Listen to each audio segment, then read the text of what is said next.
Microsoft Planner versus Trello. Which one is better for you? Let's look in the video.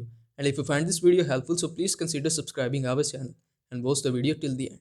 Here you will see this is the detailed comparison between these two. So first talk about ease of use. Microsoft provided simple for Microsoft 365 users, and Trello is user friendly and visually appealing. So Trello is better.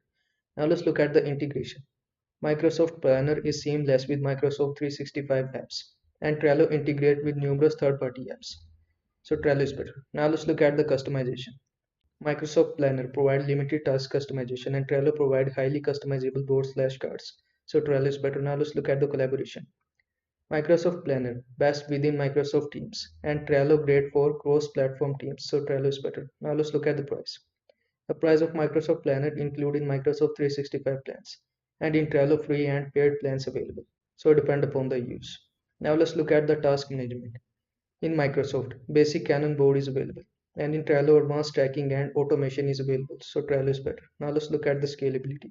In Microsoft, best for small/medium teams in Microsoft 365, and in Trello, scalable for all teams. So Trello is better.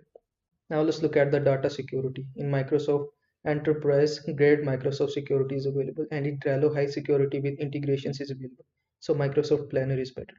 Now let's look at the best for. Microsoft Planner is best for simple projects in Microsoft's ecosystems, and Trello is best for flexible and customizable tasks. So depend upon the ecosystem and need. I hope this video was helpful to you. Make sure to like this video and subscribe to my channel for more this type of content. Thanks for watching.